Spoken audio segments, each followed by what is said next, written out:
I don't know what to do. It's not It say connected. live. It say live right there. It say we 6 seconds in now, Joe. Now we rocking. We on now, y'all.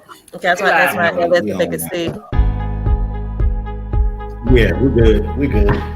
So that being said, the thing was messing all up. We just gonna.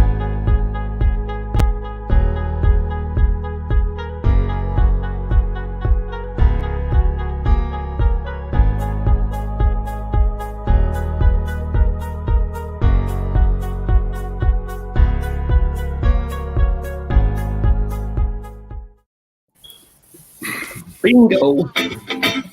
That's official. Okay, it's really official now. They got the music. It's homecoming, so we're gonna keep it live for a minute.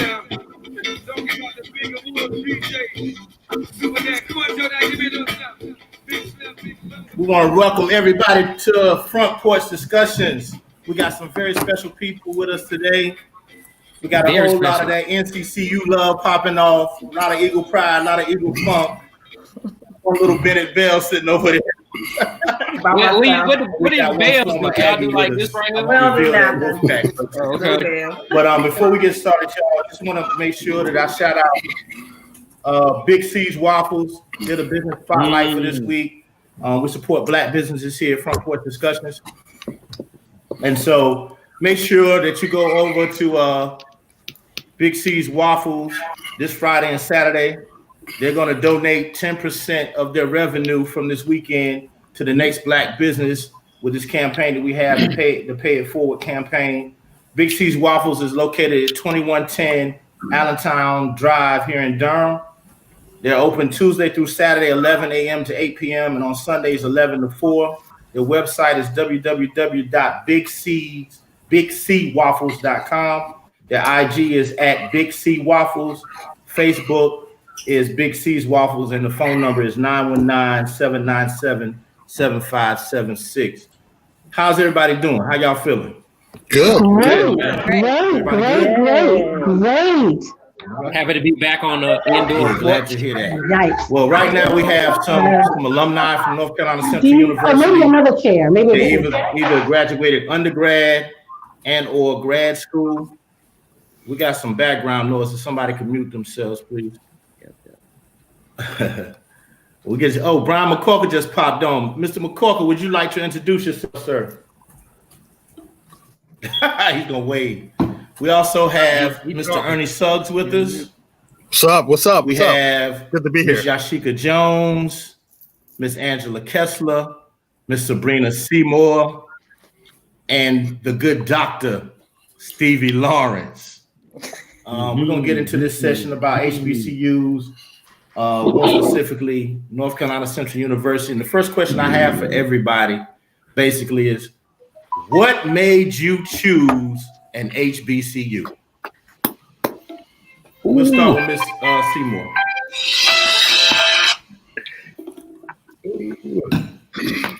Sabrina, can you hear me? Yep, I can hear you. Not a lot of people, can you hear me? Mm-hmm. Okay, so not a whole lot of people know, but I actually had a track scholarship to Campbell University. Yeah, we got you. We kind of going in and out. Oh, okay. Is it better? I can hear you. I can hear. Mm-hmm. Okay. I had a track scholarship to Campbell University. I went there for summer school. I actually ended up getting hurt. Just a little bit. Joe, we can hear. We can hear. You good, Sabrina? Keep going. I threw the shot put in the discus. So I didn't run, but I did more of the field activities. And I got hurt because I tried to run 800, I think it was an 800 millimeter dash or something like that. And so I got hurt. So I still went off to Campbell that summer for like training camp. Of course, I couldn't train and was not happy at all with what I saw. And basically what I saw there that summer is basically what they told me the experience was going to be like in college. I knew that I wanted to become a Delta. At Campbell, everything is Christian based. There's no sororities. They may be there now, but they weren't at the time when I was in school. So I left. And I left honestly because I was in conversation with a childhood friend, her father, and he was like, why don't you, I went to Central, why you don't try Central? And I was like, okay. Applied. Literally, I think I came to school August 19th. I remember because it was 2 days before my 18th birthday. I applied August 14th. Same day they called me and said I can come, and that's really how I ended up at Central. I did not know much about Central. I just knew I had to get out of Campbell University. Yeah, I wouldn't want to be a camel either. It was very dreadful. It is in the middle of nowhere. There is nothing to do, and there was a curfew. You couldn't do anything after. Like it just it wasn't what I saw on A Different World. It was not what I saw on A Different World. I don't know what I thought it was gonna be, but I remember my dad telling me like, "Are you sure you want to go there?" But all I was thinking about was free tuition at that time. That's right. That's important though. It is. I regret it every time I make a student loan payment, but I know that I would not even have these experiences like I had with you all tonight if I didn't go to Central. So I'm happy with my last minute choice. I Are we think going in any particular order? I think Joe might be on like a lag. I think he was wanting Ernie to go next. Okay, well, I'll go next. I'm glad to be here, guys and ladies. Right. I tell people a lot that growing up in North Carolina, we are all of us, black students, white students growing up in high school. We're overexposed almost to colleges. With the Atlantic Coast Conference, we, from elementary school up to high school, we're immersed in the college life growing up in North Carolina, and that point is magnified by the fact that there's 11 historically black colleges in North Carolina as well. So black students particularly have many, many choices as to where we can go to college. So from elementary school to high school, I knew I was going to college. I mean, early on, I may have thought I was going to Carolina or Duke. But as I got older, as I started researching colleges and started visiting colleges and understanding what colleges would be right for me, I felt that historically black college was going to be the best choice. Now I can say this, and I've said this many times before, that I went to Rocky Mount Senior High School, and a lot of people from my high school. Rocky Mount is an interesting town because a lot of the men there are Omegas, so there was always these Omega pageants and scholarships and things like that. And a lot of the students went to North Carolina A&T. So my intention, although it was not, I know a lot of Qs are on this thing, it was never to pledge Omega, but my intention was to go to North Carolina A&T, and I was actually accepted to go to North Carolina A&T. And my high school also did not do a good job in preparing black students for college. So we had an independent person who worked in the community who helped black students through the financial aid process, through the application process. So I went to his office one day and I told him that I had gotten accepted into North Carolina A&T, and he asked me why was I going, and I did not give him a sufficient reason as to why I was going to A&T based on what I wanted to major in. So, a lot of you old school people will know, will be familiar with this story. So he looked at me as, why are you going to a school that you know nothing about, that you're not going to major in something that school excels in? And he gets on the phone right there and he calls a woman named Nancy Rowland. And I'm sitting at his desk. I'm sitting in his office at his desk. And he's having this conversation with Nancy Rowland, giving her my SAT scores, telling her what I want to major in. And Nancy Rowland, over the phone, without ever looking at me, seeing me, accepts me at North Carolina Central University.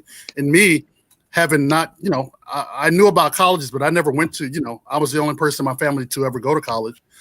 I said, okay, I'll just go to Central. So just like that, I went into his office, getting my financial aid papers ready to go to A&T, and I walked out, having been accepted at the North Carolina Central University.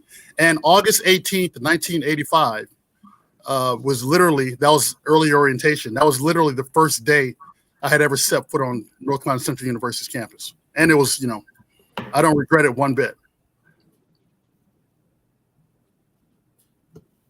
Oh, we on. I gotta go with next. So we're gonna go with Miss Jones. You up next. Hello. So my experience is different, and I'm assuming Joe wants me to speak specifically to the order in which I attended the universities that I did. So I chose North Carolina Central for graduate school. So as I mentioned to some of you that's on the panel earlier, I received my Master of Public Administration degree from North Carolina Central, spring of 2006.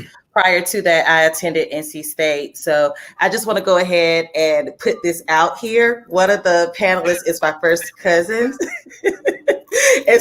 Hi, Stevie. We often talk about our college experiences and how it differs. So I went to NC State. I believe I came in, 2001. And so we often disagree later in life about, hey, why did you attend an HBCU? Why did you go to a PWI?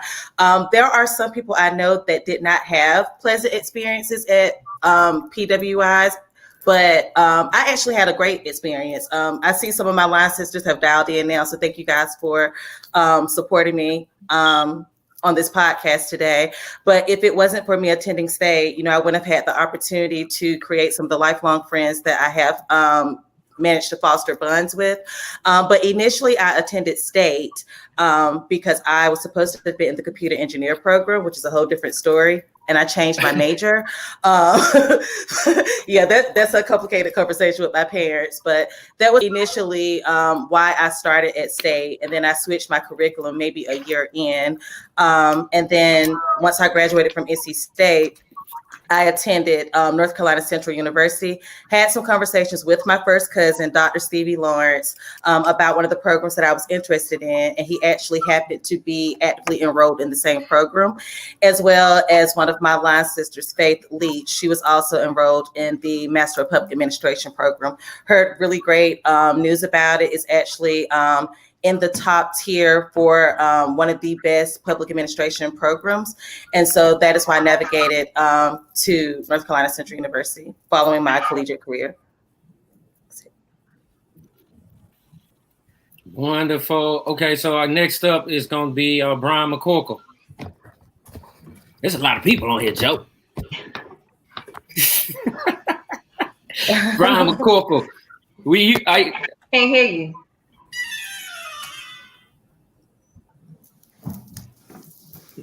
There it is. Yeah, we can't hear you. Sit down.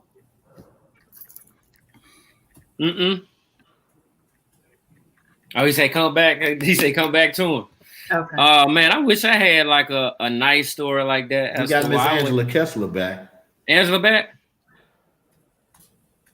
Is she back? I'll let her tell her story before I tell my story. No, I don't think she's on.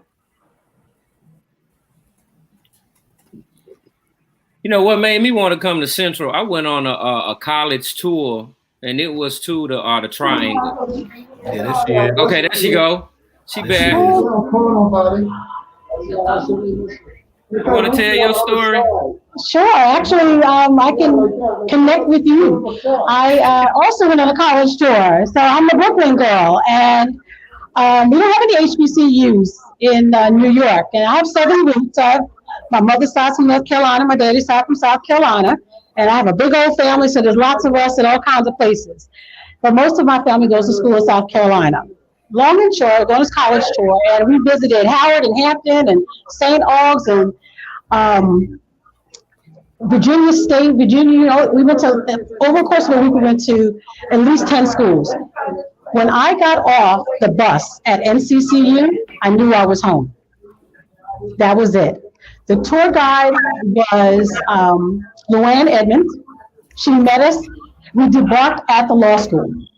And after visiting all the schools, we had visited 7 by that time, it was 10 in total. And I knew I was home. I had the most amazing feeling like this was for me. And I was so committed that I only submitted one college application. That was it. Wow. And so I am a third generation college educated. So everyone in my family goes to college. So of course, there's the expectation I'm going. But I was so convinced that this was the place for me that I put in one single application. and that was it. And I've been committed ever since then, the spring of 1988. And Central was popping. And final confirmation was a guy I went to high school with. He was a senior when I was a freshman. I was in the cafeteria, and we were dining in the cafeteria, you know, like they do with tour groups. And he walked by, and I was like, oh my gosh, he was the star basketball player in high school. But apparently he was a star basketball player at Central too. His name was Cleo Hill. And Cleo was, we were friends, and he was my buddy. He was my senior buddy as I was a freshman in high school. I was all in high school for a second. And it was like, that's it. If Cleo is here, I'm going to come. Absolutely final. And so when I got to Central, Cleo's uber cool friends became my friends, all the cool kids. And that's how I got to meet Joey, because Joey was an upperclassman. And actually, Court was awesome to me too, because I joined the football team in the spring of '89. But freshman year, the upperclassman was so nice to me. There was no way I was leaving NCCU. I knew without a doubt that I had made the best decision. People were amazing. This is nothing but family, nothing but love. So we did a birthday party for my roommate from Central. So I'm going to hop off and I'll be right back. She just walked in. Actually, look, birthday queen, Kim Dowdy. Oh my God, who is that? What is that? This is NCCU Live. Yes, this is Kim Dowdy. We're roommates at Central, and we are celebrating her birthday. Happy birthday, Kim. Happy birthday. She will be throwing parties right now. Yes, so this is the commitment, how far it goes. From 1988 to now, we are still friends and still hanging out. Wonderful. Kim and her best friend's family both one of the hottest parties during homecoming too. And Kim's mom, there's Miss Vicky, yes, for life, and Kim's daughter. So, I'm right back, guys. I think we got the cork along with some sound. Hello. Okay, Hello. yeah, I think we hear you this time. Okay, I apologize for that. I'm out here working at the polls, and one device didn't work, and I switched to another device. What we got? Can you hear me? Yeah, you good. Okay. Yeah, I'm out here at the polls working, and one device didn't work, and I had to switch to another device, and I didn't have Messenger downloaded to it. I'm like, what in the world is going on? So what brought me to North Carolina Central? So my mother is NCCU class of 68, actually North Carolina College at Durham. My mother stayed in Latham Hall when it was known as New Reds. And I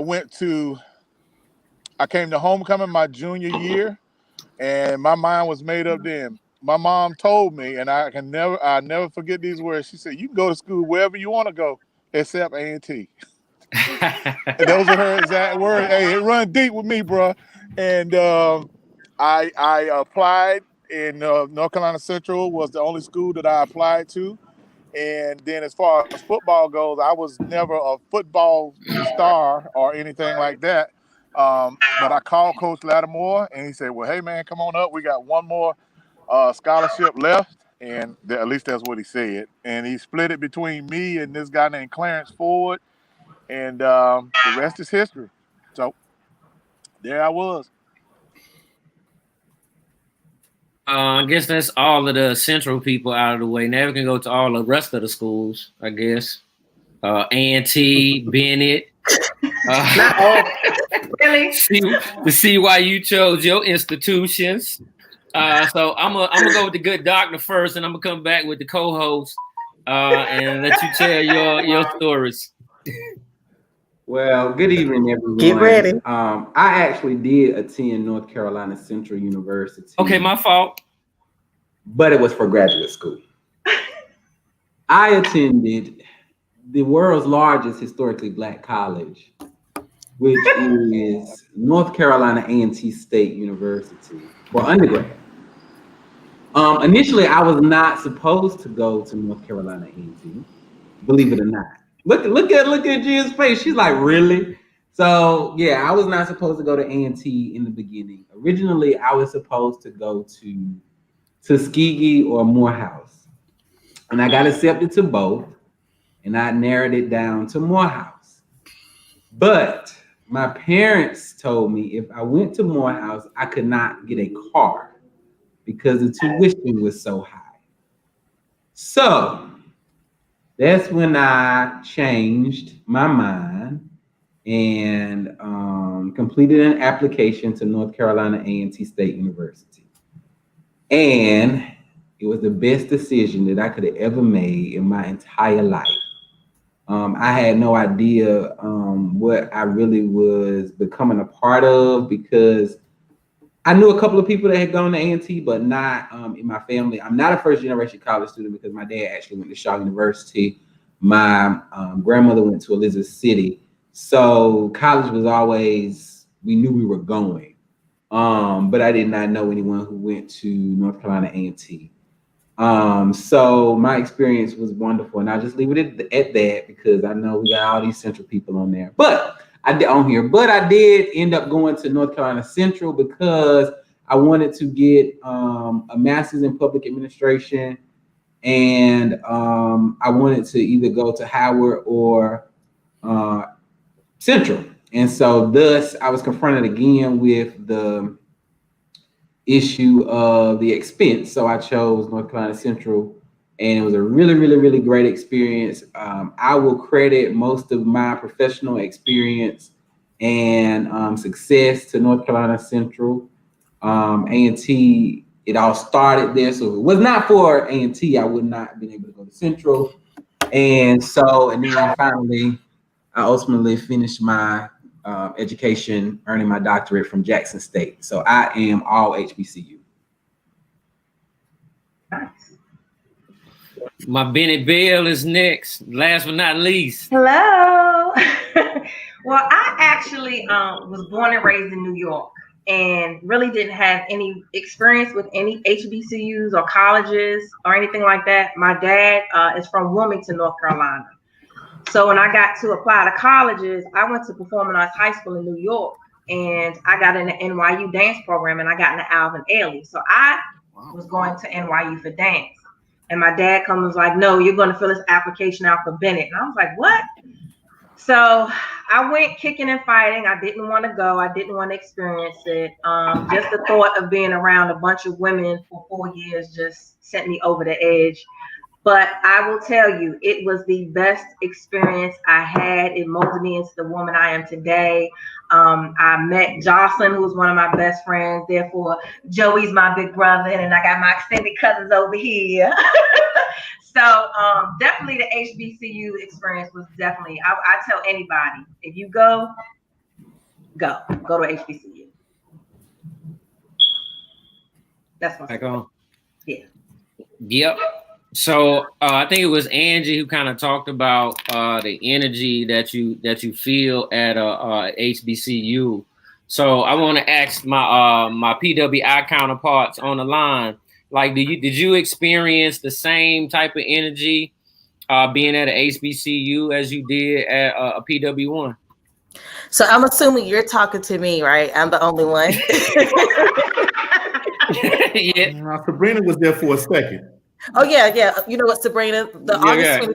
Look, we're August 21st, baby. So we have a lot in common. So we'll share our experience and let you guys be great. We do. I just feel that I made the experience. Like, I am who I am. I fit in greatly at both NC State and at Central. I had a blast at both. There were even times when I was at NC State, and Sabrina can tell you, I was on Central's yard. Like, people probably didn't even know what school I attended. Sometimes I was at A&T with Stevie. So I just feel like it depends on the person. You either make or break your experience. Like, I had a blast at NC State. I had an even greater time at North Carolina Central. So, and to be honest with you, yes, there were noticeable differences, but I just like to think I'm the life of the party, regardless of where I go. So, and that's honestly the mentality that I have. So I had a great experience at both schools. So. Yes, we love NC State, Jennifer. That's right. I wanted to kind of know that perspective, because I actually went HBU experience kind of all the way through, kind of like the doctor. Am I still lagging, y'all? Do I still have a delay? Yeah.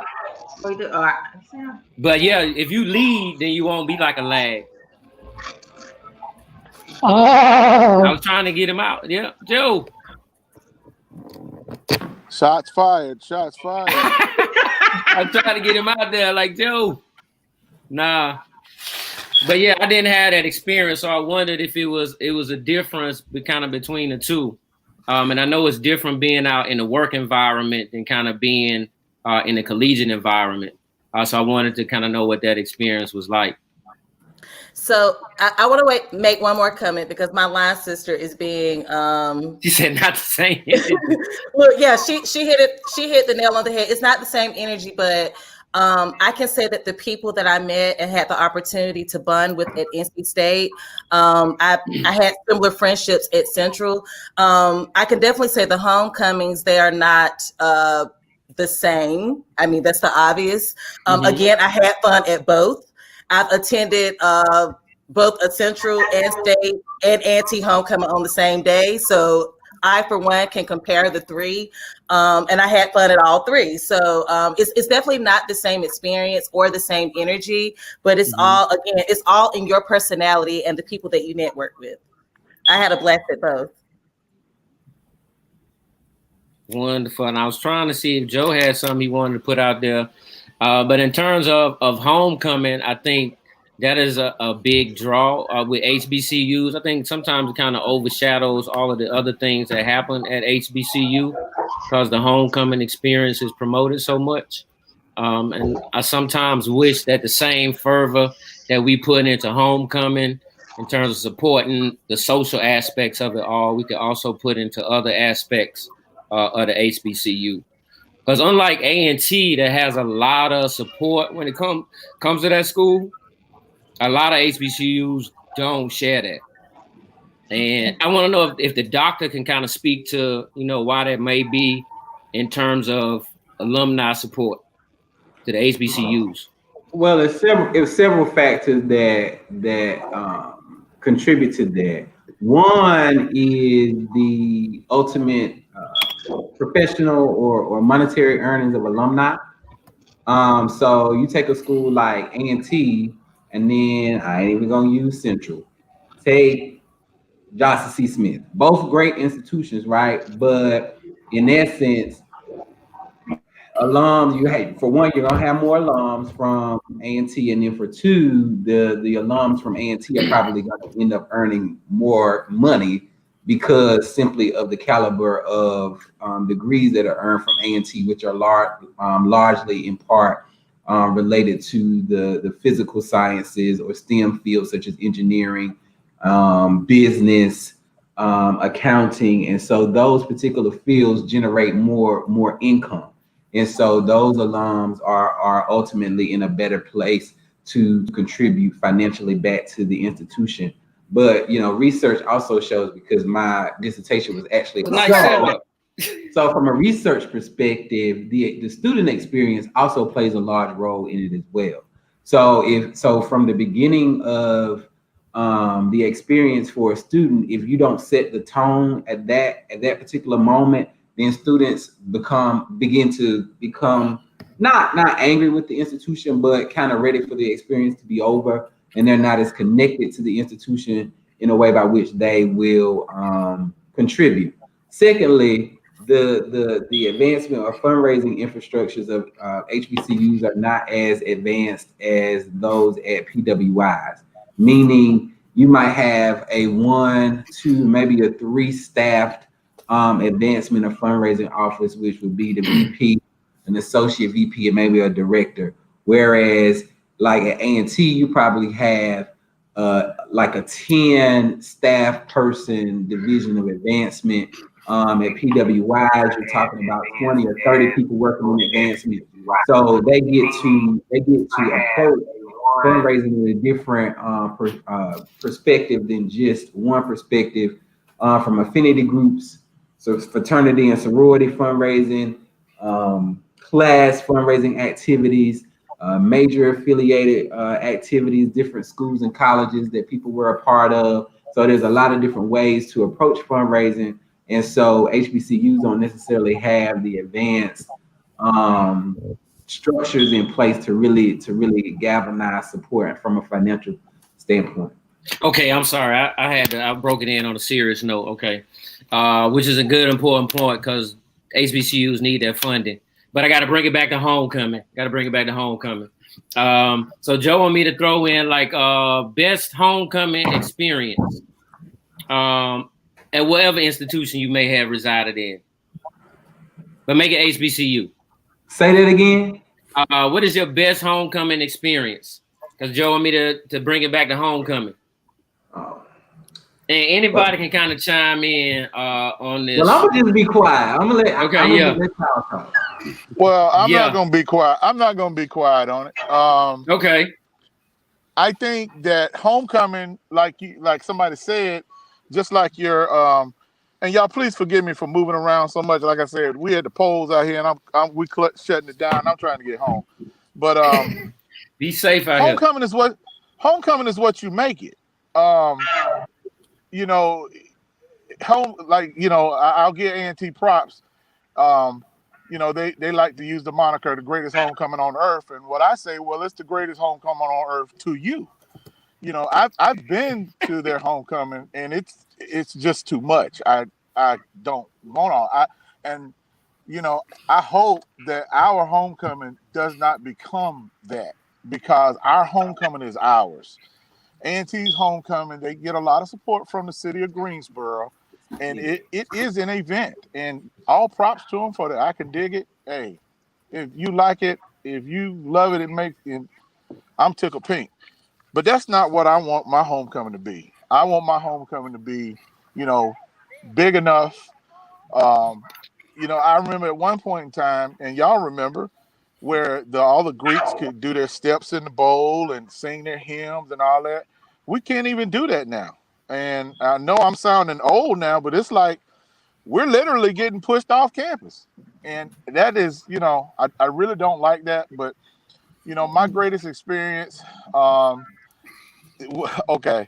greatest experience when I started feeling alumni-ish was when I could afford a hotel room and not have to stay with somebody. I'm like, okay, it's feeling kind of good now. You know, you go from the turnaround of coming up on Saturday morning and going back, and then Friday, and oh Lord, I'm big time now. I'm coming up on Wednesday. I'm coming up on Thursday. But and then back to the giving thing. Somebody said it in the chat, and they're very correct. We don't have we need to foster a environment of giving. We a culture of giving. We don't have that. We have a culture of taking and receiving, but not giving. And you know, when I used to work with youth and stuff, I took them on college tours and stuff. They would have with the students. I forgot what university I went to, but they would tell them, you know, even if you don't give but $1, you know, you're getting them in the mindset and the culture of giving. And you know, Ernie, you know, I'd like to talk to you about this at some time too. But sadly, the same thing happens in the Black church. That culture of not giving is happening to the Black church right now too. But yeah, homecoming experience. I love ours. I've been to A&T, like it. Been to South Carolina State. It's all right, but I think it's what it is to, you know, I think it is what it is to you. Yes, sir. Anybody else? Yeah, I want to piggyback off a little bit about what Brian said about homecoming and my philosophy about homecoming. And I've been to homecoming every year since I've graduated. And I think probably the best one was probably last year. And Brian and I can probably attest to that because that was the 30th anniversary of our pledging. I pledged Alpha eventually at Gamma Beta, Spring '89. So that was the 30th anniversary of that. So we had a great year. We had the RV for the second year in a row. So we had like the RV row. We had all this food and all this kind of stuff. So all the I can't really say what's the best because they all kind of meld together and they're all special in their own unique ways. But one thing I want to piggyback off Brian saying about homecoming and about how special Central's is as compared to other schools. And like, you know, everybody has the greatest homecoming. A&T has the greatest homecoming. Howard has the greatest homecoming. But I look at it like, you know, homecoming is about you going home. That's what the word means. It's about you going home to Central. You going home to Bennett. You going home to A&T because that's where you grew up. That's, you know, the buildings, you know, the people, you know, the professors.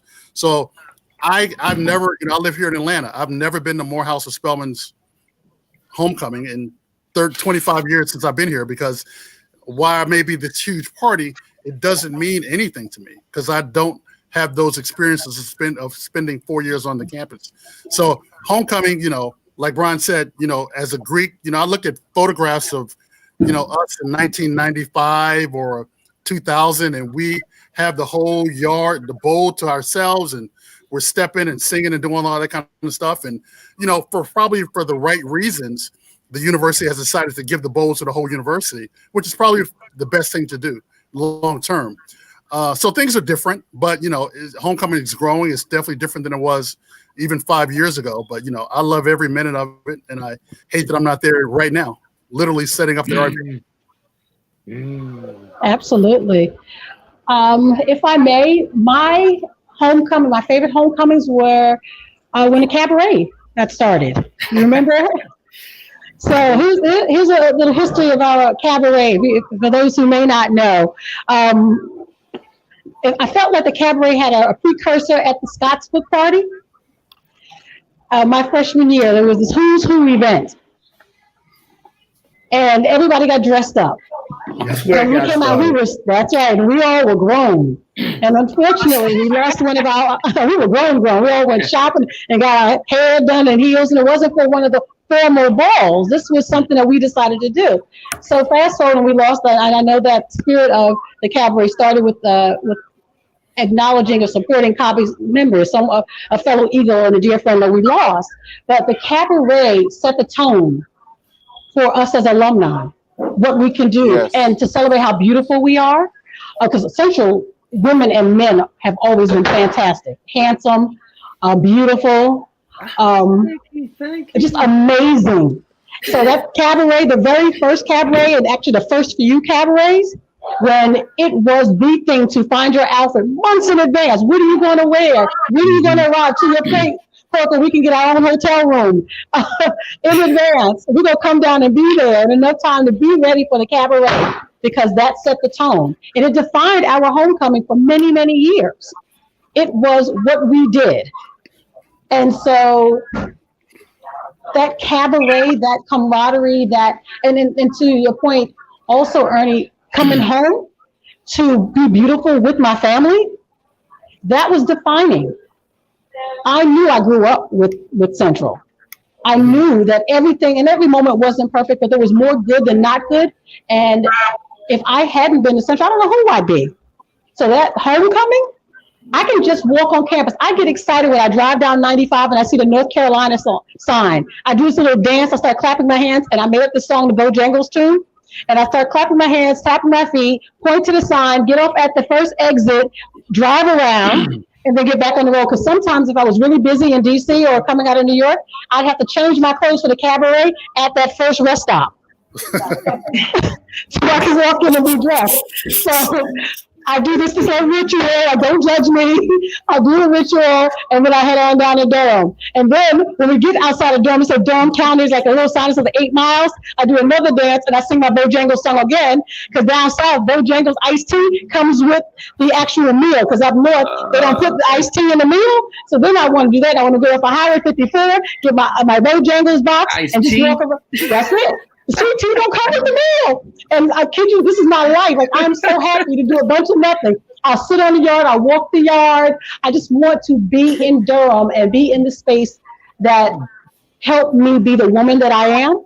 Right. But all of you, whether you were with me at that time, and everyone on this call who was with me at the time, trust, I got a deep, special place for you. I love you all. And wonderful. I am here for it, or whatever we need to do. But I think that NCCU is the best HBCU. And I have a master's out of Howard, and I even an Ivy Leaguer. And it doesn't even matter, because there's nothing like NCCU. And it made it special as all of you. So I'm done. But that's homecoming, and keep going. I can't wait to hear from everybody else. I'm trying to get Joe on the line to say something about homecoming. Okay, go ahead, Joe, because I was going to say, go ahead. Can you hear? He's shaking his head. Like, we're going to take over the whole thing. We got to get Joe to say something. Y'all hear me? Yes. Yes. Go. Y'all hear me? Am I still delayed? No, you're kind of good right now. Speak about homecoming, Joey. All right, y'all can hear me. Yes. All right. So So I'm gonna run the gamut on all the questions that have been done. I was accepted to North Carolina A&T University early on. I was gonna go there. They'd enrolled me in classes and everything, but a lot of people from home were going to A&T as well. And I knew A&T was a party school, and I did bad enough at Central, not known as a party school. I was sharing that with you all a little bit earlier. So when that happened, I went to do a visit to North Carolina Central University. Luann Edmonds took me around, and I just saw all of these beautiful Black women. And that's why I changed my mind and went to North Carolina Central University. Homecoming itself means a lot to me because, as Ernie said, it is us going back home. Central helped mold me into the man that I am today. And I thank North Carolina Central University for at least letting me have access to them and to be able to grow up while I was there. And the cabaret, touching on the cabaret is my special homecoming experience. It is also my homecoming baby. It was started, as Angela said, Rod Till and myself used to do a lot of parties out at Scottsbrook. We didn't even charge people for those parties. And when we did, it was like $1 or $2 to get in. So once we graduated, there's a big gap in alumni. Once you get out the first year, you'll go back to the pre-dawn, but going into that second year of being out of college, you feel like I'm too grown. I'm alumni now. But you also didn't want to go to the class of 68's party because you felt like you were not a senior citizen yet. So there was a big gap there. And a lot of people that we have friendships with, they will be over, like any group of people, they're going to be cliques and clusters. So some people will be over here, some will be over there, some was in the hotel, some going to Raleigh to clubs. And we felt like this is our homecoming. This is our coming home. We need to be together and not just join it. So Rod, myself, Keisha Leathers, Eugenia Jones, Dee McDougal, who else was Karen Edwards, and Lisa decided that we would Lisa Ward decided we'd get together and we were going to do a party.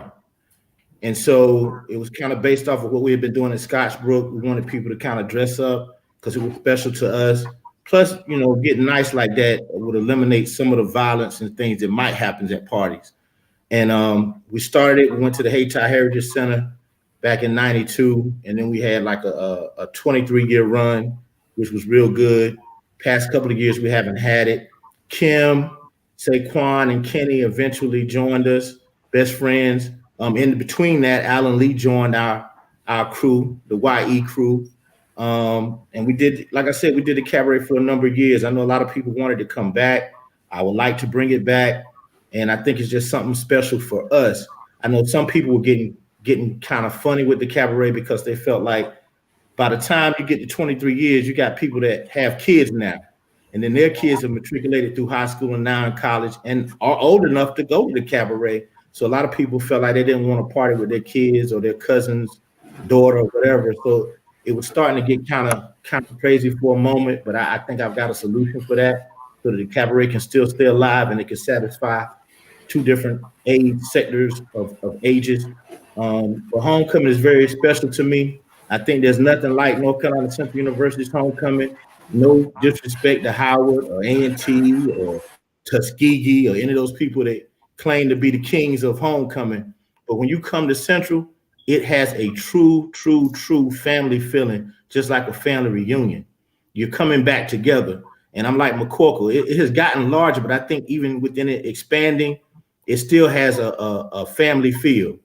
Because even though we may be older than some people, like I'm older than Sabrina, but when I see her on campus, it's coming home and I'm seeing her. She's a part of what I've been a part of on that campus. So she's an Eagle too. So it doesn't matter the age group.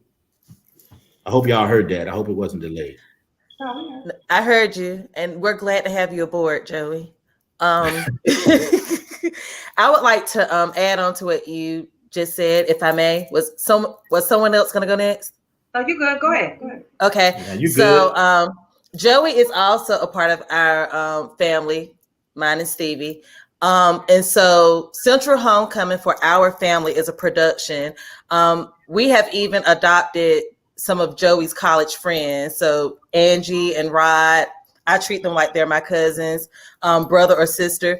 So in the Biggs household, Stephanie and Joey made it into a production. We all stayed there. We worked it out. I mean, the house is, a decent enough size for the entire family to be there. I see Melody is on, Joey's sister, Jocelyn. It was a whole production. Some of us would show up on a Wednesday. Stevie might even come on a Tuesday and celebrate the whole week.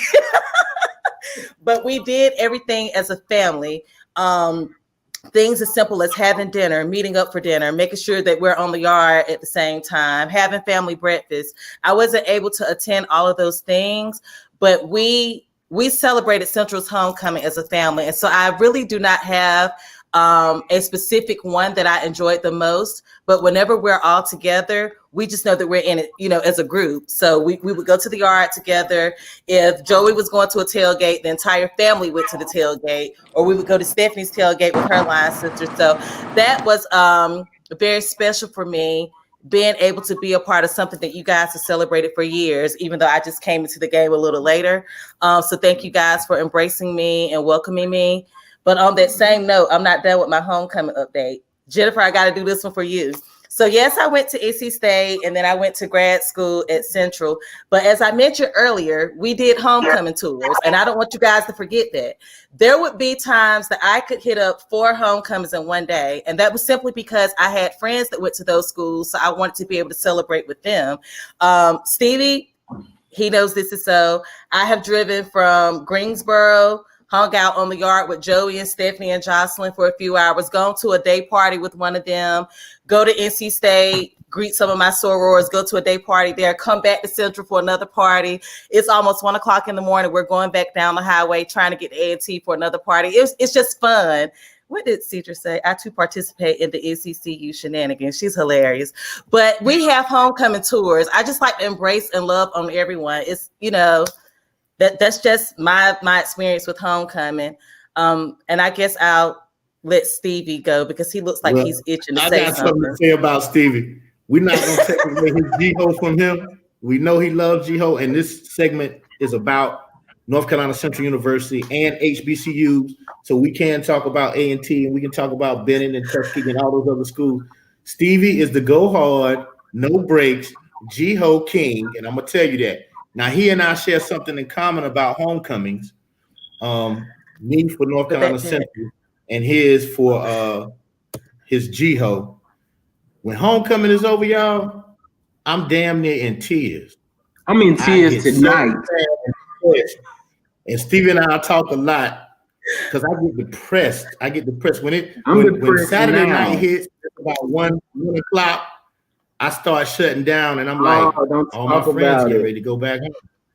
Reality is coming back. It is the worst feeling. It's gonna be Sunday. It's all over with. I hate for it to end. I'll let you talk, Steve. So can I interject this right quick? I'm sorry. I will be remiss if I did not say that the best homecoming memory I have is when Dougie Fresh came. And I can talk about it more later, but I'm sorry I disrespected you, Dougie. I'm so sorry. The first cab when we had it, huh? Oh yeah, that one was lit. The cabaret. Oh, cabaret. Oh my gosh. When y'all start bringing the artists in. Yes. And then when we transitioned to the other day party at Indigo. Oh yeah, so Indigo and then Cabaret. Oh my gosh! Shout out to Best Friends. Best Friends, absolutely. Yes. Day party dons. Yes. Yes. No day party like the Best Friends Day party, whether it's at Central or CIAA. Absolutely. You're gonna have a ball and you're gonna fall out. Yes. It was great.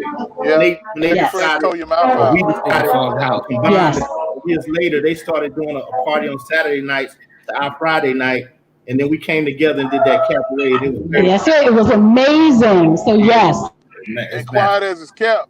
North Carolina. Go ahead, Stevie, because we know you ain't okay. I'm sorry, Stevie. Go ahead. We know you're suffering right now. So yeah. I know you have homecoming withdrawals, Stevie. Yeah, I'm like really going through it. I'm not even really on social media that much. I'm not even making a lot of comments. I'm just in my feelings. Homecoming is everything. I love NCCU. I do NCCU's homecoming, but ain't nothing like a G-Ho. I'm sorry, but you know that's an A&T thing. I would have to agree with you, Stevie. It ain't nothing like it. And to Brian's point. So to Brian's point, one of the reasons why that we include the community in the way that we do, if you really know anything about good college administrative leadership, you're supposed to exhibit a town gown relationship between the university and the community. And that's why, that is why G-Ho has become such a community and citywide event, because our chancellor always exhibit good leadership skills. Oh, he going that way. He shot shots fired. University. Shots fired. Now with that, he said now with that. Shots fired. Homecoming is really, really good. I've seen it grow over the years. Y'all get it. Right, we're gonna stay on with G-Ho and A&T. This is a Central thing. A&T, I mean, Central is wonderful. I really love to go to Central's homecoming. I'll tell you about Central homecoming. Either it's before or after, obviously, of G-Ho. So if it's before, it hypes me up. If it's after, it's a little, I can come down a little bit. I don't have to go as hard as I have to in Greensboro, because you gotta go hard. Central, you can kind of lay back and kind of relax and enjoy yourself. It's still a very good time. It's more of a family. You're right. I always tell Joe this. It's always more of a family type, mellow. You're still having a good time. You got the crowd. You got the music. You have the parties. You have all of that. But it's more of a welcoming. I'll say welcoming. It's more of a welcoming space, because I think the difference between A&T and Central is probably A&T. We can be kind of snooty. I admit that, because we kind of like, you ain't go to T, why you here? We'll let you come, but we kind of like, But Central, y'all welcome everybody, and so I'll attest to that. I'll attest to that. They do. They welcome everybody. Because we can be a little random sometimes, and how we feeling in our Aggie pride. That's So Steve, let me ask you a question. Y'all can be scared. Sure. Y'all can be stuck. So you say. So, and this is just about the whole homecoming thing. But, I understand you guys have a huge, massive homecoming. You talk about how great that is, but then you just mentioned that you want it to be, you wonder why other people are there. So there's kind of like two conflicting thoughts about that. Yes. And, I know. Like you said, it's Central, it's all of us. It's all Central. Yeah. 95% of the people at Central's homecoming are Central people. So how do you reconcile, we want to have the biggest homecoming ever, but we want it to just be us? So how we reconcile that is because we know, and we do welcome outsiders, as you said. We feel like it's so great. Y'all every we'll say. So for instance, and I've actually seen this happen when Central's homecoming and A&T's homecoming is on the same day, and I see Central people on our yard, and we like, what you doing here? Shouldn't you be down the road? But we revel in the fact that both like I do. Just attend both. We revel in the fact that we really wanted to be A&T people, but we know it's great. So come on with it. We'll let you get in on it. Stevie. So all that sounds real cute about that thing they do down in Greensboro. Ain't nobody studying that. No. All they do is see that big old dirt field. It used to be, I remember when the fellas used to hang out the window of Scott Hall or they had the home training. And they were just, be all kinds of behavior. You know what I'm talking about. You must know, sir. So when you come up the road, our men have a little more decorum with themselves. I'm just saying, I didn't know what they were doing in that middle of that field down there, and the dirt farmers down there. I didn't understand what that was, and I don't know why y'all call yourselves hoes. I don't understand that either. I don't get that. Like my mama said, don't do that, and so I'm trying to figure out what y'all celebrating down there. Because all them things around, and my sister over there, you got the right shirt on, so here you go. Bougie Central girl. We want to make sure you understand. We bougie. You see, here we go. Bougie Central girl. Right. Exactly. So before we start, we got to correct it. before we That was good. That was before we good, y'all. started That was this, good. before we started this, I told Stevie he couldn't go down that A&T lanes. We got to bring it back. I'm sorry. I We got got to you bring it here back. You know I can't specifically help it. to educate us on these HBCUs, how they started, where you see them going, you know, and it's okay. I'm gonna let you get your little G-Ho moment. But this is North Carolina Central University. This is Eagle Funk. It's Eagle Pride, and we're gonna keep it. We're gonna keep it on the. We're gonna appeal to your maroon and burgundy side. I mean, your maroon and gray side. Excuse me. So let me. Your maroon and gray side. We're gonna appeal to that. So with you bringing it up, I do want to touch on. So talk to us about your love for HBCUs. I do want to touch on. Yeah, I do want to touch on that for a moment. So when I was giving my rundown about my experience, my educational experience, obviously I attended 3 HBCUs. I wouldn't have had it any other way. A&T Central and Jackson State. I had no interest in going to a PWI. I think they're great. I don't have anything against it. If you go, wonderful.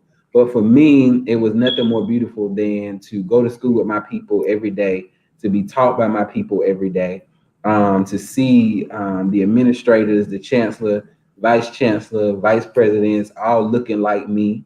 And it just was a feel of excellence every day on those campuses. I think HBCUs are becoming more important now than ever before, simply because of what we're experiencing in this country on a racial standpoint. I think families and students are understanding that this race thing is not really gone. And I think that HBCUs give students a special type of self-awareness that they may particularly need when they enter the world of work. I think that they prepare you in a way that some other institutions probably cannot for some Black people. I'll tell you that I felt very well prepared and have excelled tremendously on all of my jobs because of particularly, and I'll say again, what I learned in that Masters of Public Administration program at North Carolina Central. I mean, our professors were really, really hard, but they really, really prepared us. I mean, from learning how to manage a budget, doing presentations, dressing for the job, all of that, I still practice what I learned at North Carolina Central right now, even though I earned my doctorate from Jackson State, but my professional skill set really, really came from North Carolina Central. In the future, I think that we have to be very cognizant about what type of schools we send our young students, our children to.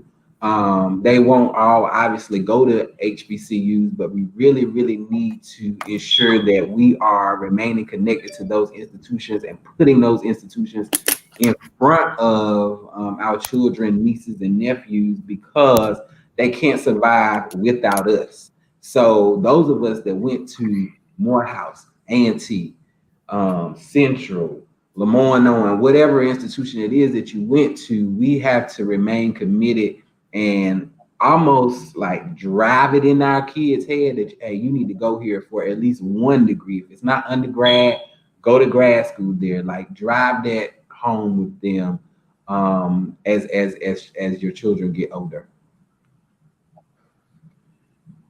Absolutely agreed. Absolutely. I think when we talk about the HBCU experience, we miss an opportunity to, I guess, almost exalt all of the things that what are instilled within us that help us have the resolve to make it in society, much to your point about what you learned for your doctoral program.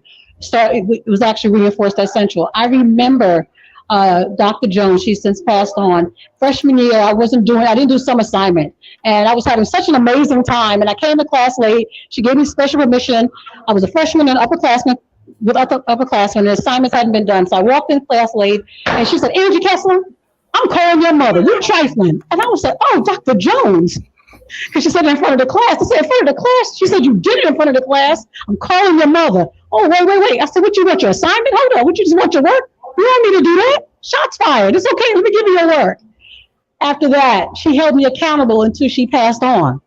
Into adulthood, every time she saw me, she wanted to make sure I was productive. I had to answer to her as if I was the same 18-year-old girl in that class. Same thing with Chancellor Richmond. He asked me, where was I going to graduate school? Not was I going to graduate school. The expectations were so clear, so high. And so when I told him where, he said that was satisfactory. I gave him a satisfactory answer.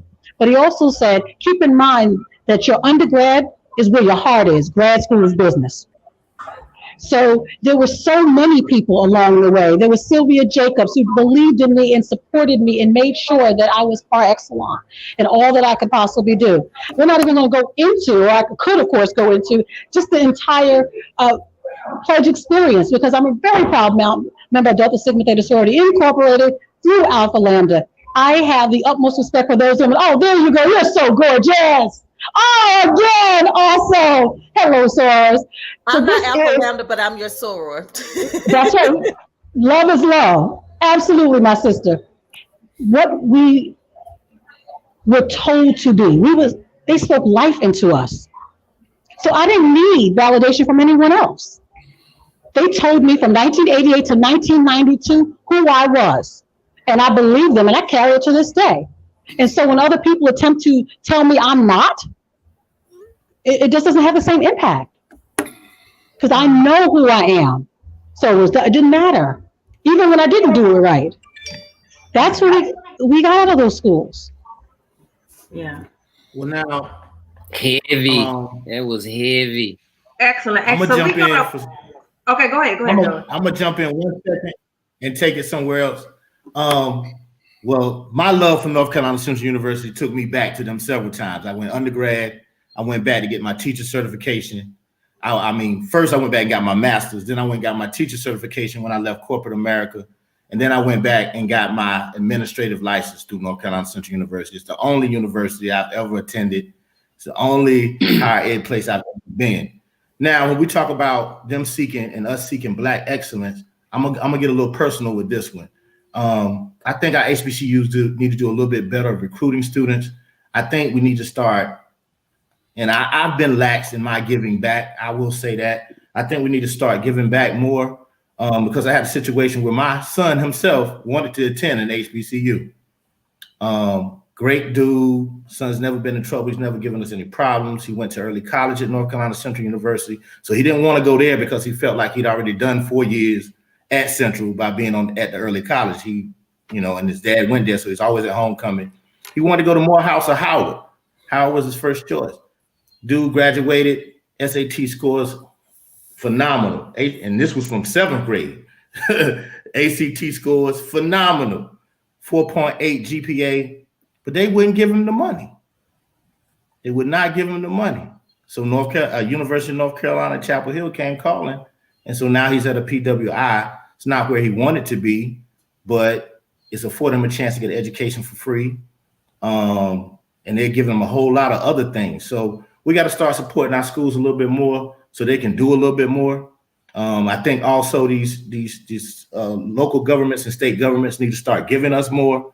We need to stop taking crumbs, because I look at the CIAA and all the money that they produce, and then the crumbs that they get from that weekend, that makes no sense. Each school should get a minimum of $1 million to $2 million when they're making $60 million in the city of Charlotte when it was there. That makes no sense. So I think we need to do a better job of that. But also, anybody that has kids getting ready to go to school and you're trying to push them in the right direction, you want to go to school, please check out the Front Porch Discussions page and my personal page. One of our frat brothers, McCorkle, Mr. Rob Mason has the Common Black College application, and all your kid has to do is fill out that one application. It goes to several HBCUs so that they can get as many opportunities as possible. I just want to put that out there. So make sure y'all look into the Common Black College application. Mr. Rob Mason, I have all this information on my page and the Front Porch Discussions page, and video as well. He also has a podcast, so y'all check that out. And with that being said, I'm going to pass it to Miss Janai Pridgeon, Miss Bennett Bell. Well, I want to thank you all for coming on. And before we wrap, Do one more. And say, Okay, can I do one more shout? She got one Yes. more. go One ahead. more. Go ahead. Okay, so I have all these great experiences. So some may or may not know that I was the equipment manager for the football team.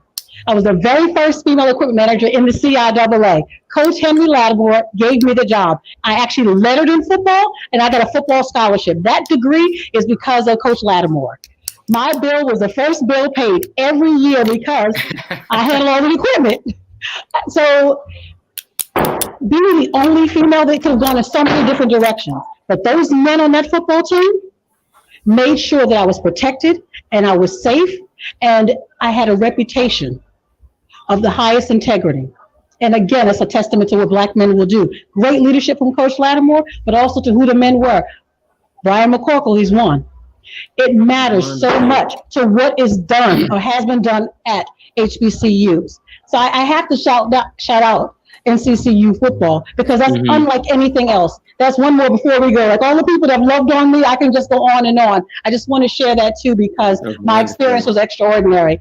And thank you all again for just having this opportunity. But yes, like our Silver Anniversary Eagles, hats off to all the Silver Eagles. We're going to bring some money back. I believe in it. And I believe in each and every one of you. And I'm here to support in any way I can. Wonderful. All right, before we close out, I want to thank everybody for coming on. But if you could just real quick, just sum up. Tell Kim happy birthday again too. I missed it. Yes. I would like for you to sum up your HBCU experience in one word before we close out. One word. One word. Sum up your HBCU experience in one word. Momentous. Huh? Momentous. That's mine. Okay. I would say iconic for me. Iconic. Yes. Y'all testing my vocabulary right now. Let me try to think of a good word. I would just say thankful. Thankful. Oh, nice. Yeah. A simple, nice one. Oh man, I'm gonna give a shout out to the football team, definitely from like 89, 90, for feeding me with them hot dogs downstairs, $2 for $1. Shout out to the football team. That's right. I'm sorry. My word is gonna be epic. Epic. Oh My man, word is gonna be epic. Okay. I would say impactful. Impactful. Good. I'm gonna go along those lines and say inspirational. Okay. Anybody else? Fortifying. Fortified. Okay.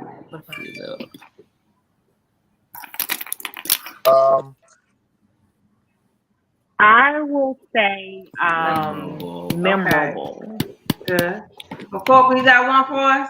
Informative. Informative. Great. Yeah. So I would just like to say thanks for coming on and sharing your experience and your knowledge about HBCUs and being a guest on the Front Porch Discussion with Joey. Hey, before you close that out, Janai, I need everybody to know, please log in tomorrow for the virtual cabaret. The flyers are on my page on Facebook. You'll see them. We're going to try to create a cabaret experience in your own home, hotel, job, car, wherever you are. Make sure you log on, and we're encouraging everybody to give some money back to the school. I don't have a link for you to give back, but you can go to the central website, choose the Alumni Association or any other way you want to give and give back, please. Please give back. We're going to have the virtual cabaret tomorrow starting at 8 o'clock. It's going to go until 11 o'clock, and we're going to have a good time. We got DJ Bro Rab, Kid and Plays official DJ, and we got Skaz Digger, official DJ for Big Daddy Kane. We're going to get it in tomorrow, y'all.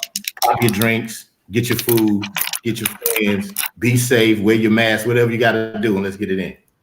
All right. Thank you. Thank y'all for coming. Thank you. Have a good one. Bye, everyone. Thank you. Everybody. Bye. Heading back to the party. Bye. Enjoy it. Have fun. Bye.